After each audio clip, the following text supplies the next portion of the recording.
বাৰে বাৰে ৰাজ্য চৰকাৰে অসমৰ ভেঞ্চাৰ শিক্ষক কৰ্মচাৰীসকলক বঞ্চনা কৰিছে, প্ৰাদেশিকৰণৰ নামত ললিপপ দিছে। সেয়েহে অসমৰ সৰ্বস্তৰৰ ভেঞ্চাৰ বিদ্যালয়ৰ শিক্ষক 2013-2021 বৰ্ষত বঞ্চিত শিক্ষক কৰ্মচাৰীসকলে যোৱা 4 ডিচেম্বৰৰ পৰা গুৱাহাটীৰ চচলত অনশন কাৰ্যসূচী হাতত লৈছে আৰু বৰ্তমানলৈকে এই অনশন কাৰ্যসূচী চলি আছে। কেইবাজনো ভেঞ্চাৰ স্কুলৰ শিক্ষক ইতিমধ্যে অসুস্থ হৈ পৰিছে। এইসকল দুৰ্ভগীয়া শিক্ষক কৰ্মচাৰীসকলৰ উন্নত চিকিৎসাৰ বাবে ইতিমধ্যে আৰক্ষী আৰু স্বাস্থ্য বিভাগৰ দল গৈ উপস্থিত হৈছে। GMCHলৈ প্ৰেৰণ কৰিছে ৰাজ্যৰ ভেঞ্চাৰ শিক্ষক কৰ্মচাৰীসকলৰ উন্নত চিকিৎসাৰ বাবে। এয়া আমাৰ পবিত্ৰ ৰাভাচাৰক আমাৰ এতিয়া মেডিকেল কৰিব। এই মেডিকেল কৰাৰ কাৰণে এখেতক বহাই দিয়ক।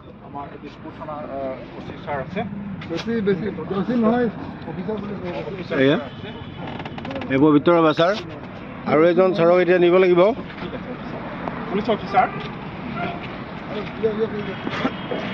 এয়া দাঙি লওক দেৰিব।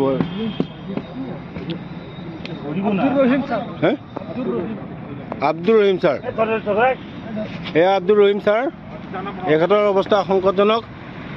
এখেতকো এতিয়া মেডিকেলত লৈ যোৱা হৈছে।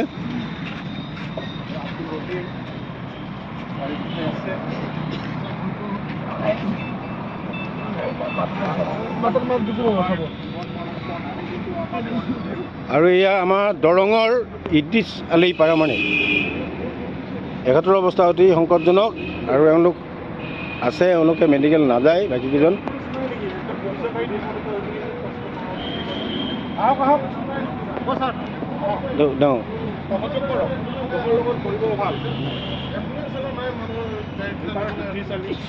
ভালকে ধৰক, ভালকে ধৰক। এম্বুলেঞ্চ এটা হ'ব লাগে ন, এনেকৈ নিজে মানুহকেইটা কষ্ট পায় নহয়। উপায় নাই আৰু আমাৰ দাঙি দিয়ক, উপায় নাই, তেওঁলোকৰ মানুহ লাগে।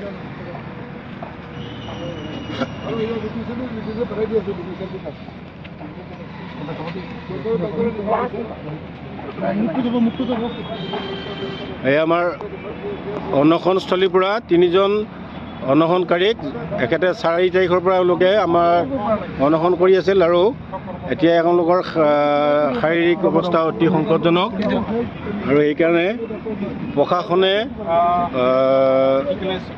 চিকিৎসা বিভাগৰ সহায়ত এওঁলোকক মানে মেডিকেলত নিয়াৰ ব্যৱস্থা কৰিছে। গতিকে ছাৰসকল, আপোনালোকক আৰু ক'বলৈ আমাৰ ভাষা নাই, এইখিনিকে আপোনালোকক জনালোঁ।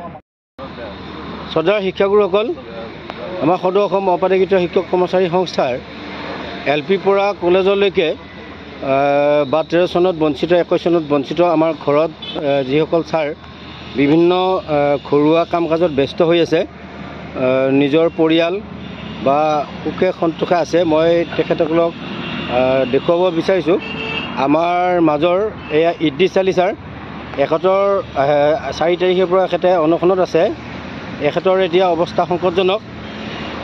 এখেতক ইতিমধ্যে এম্বুলেঞ্চ মাতা হৈছে আৰু এয়া ছাৰ পবিত্ৰ ৰাভাচাৰ, এই 3জন ছাৰক ইতিমধ্যে ডাক্তৰে পৰীক্ষা কৰি এওঁলোকৰ স্বাস্থ্যৰ যিটো অৱনতি হৈছে, এইখিনি এওঁলোকক এতিয়া মেডিকেলাইজ কৰিব লাগিব।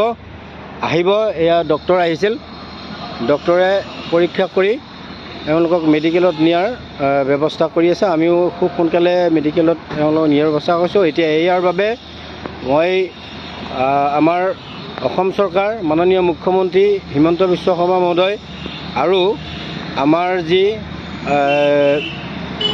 শিক্ষামন্ত্ৰী, তেওঁলোককে ইয়াৰ বাবে প্ৰধান জগৰীয়া কৰিম। এনে দুখ আৰু দুৰ্গতিৰ মূল কাৰণে হ'ল এই চৰকাৰখন আৰু মাননীয় মুখ্যমন্ত্ৰী মহোদয়। ধন্যবাদ। আৰু আপোনালোক যিখিনি শিক্ষক কৰ্মচাৰীয়ে এতিয়াও ঘৰত খুব সুন্দৰকৈ আছে, আপোনালোকৰ কাৰণে এওঁলোকে ভাত পানী বাদ দি ইয়াতে শুই আছে আজি 4 দিন। গতিকে অকণমান আপোনালোকৰ মন সলনি কৰক, সিদ্ধান্ত সলনি কৰক। আপোনালোকে সংস্থা পিছত কৰিব, আগতে চাকৰিখিনি কৰাৰ সিদ্ধান্ত লওক। পদ প্ৰাদেশিকৰণৰ ব্যৱস্থাটো আগতে লওক, তাৰ পিছত আপোনালোকে সন্থা কৰি সভাপতি সম্পাদক বা যি হয় হ'ব পাৰিব। আৰু যদি খুব অত্যন্ত মানে কিবা হয় আপোনালোকক মই কি ক'ম এতিয়া, আপোনালোকতো আমাতকৈ বহুত যথেষ্ট জ্ঞানী গুণী ব্যক্তি, গতিকে সিদ্ধান্ত আপোনালোকৰ। ধন্যবাদ। আমাৰ আজি নতুনকৈ আমাৰ 8জন শিক্ষকে এওঁলোক সকলো গোটেইখিনিয়ে অনশনত বহি আছে। এওঁলোকে 4 তাৰিখৰ পৰা আমি নতুনকৈ আকৌ আমি 3-4জন আজি নতুন শিক্ষক বহিব অনশনত। মই ভাবোঁ সমগ্ৰ অসমৰ সকলো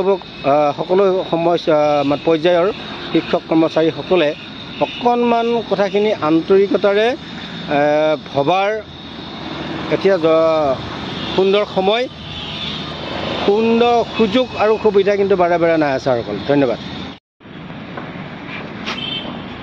শ্ৰদ্ধাৰ শিক্ষাগুৰুসকল,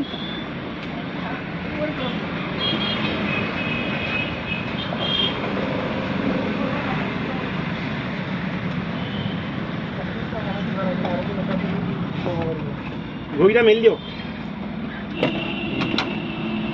আৰাম পাব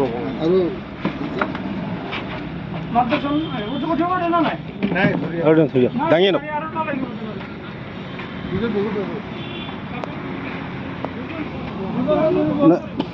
ধৰক ধৰক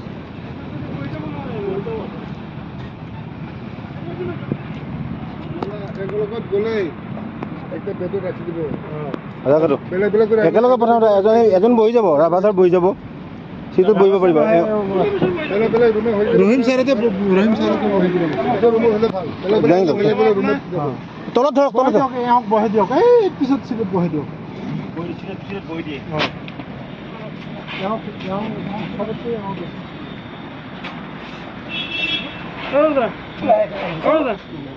বল দিয়ক, দাঙি থাকক, দাঙি থাকচোন।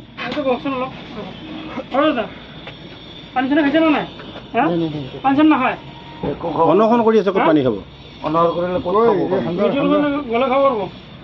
নাখায় নাখায়, মানে হেৰি হ'ব। এজন উঠি যাওক। পানীটো খাব পাৰে না, পানীৰ ওপৰত আৰু হেৰি নাই না, নোৱাৰে। একো খাব নোৱাৰে না, নাখায়। পানী খালে মানুহ আৰু এনেকুৱা ক'ত হ'ব? অনশনে আৰু ধৰক দুজন, তেওঁক 3জনমান ধৰক। তলত ধৰিব, তলত তলত হাতত তেনেকৈ ধৰি নাদাঙিব। এতিয়া মূৰটো আগত সোমাই দিব, মূৰটো আগত মই মাজত বহি লওঁ।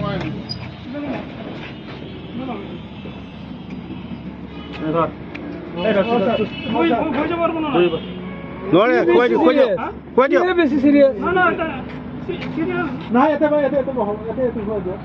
পৰি যাব দাদা, তাৰ পৰা পৰি ধৰিব, ধৰিব, ধৰিব না। আমি দুটা লৈ যাওক, আৰু মাতি দিয়ক, আৰু নামাৰি দিয়ক। এওঁক একবাৰে নিব লগা আছিল।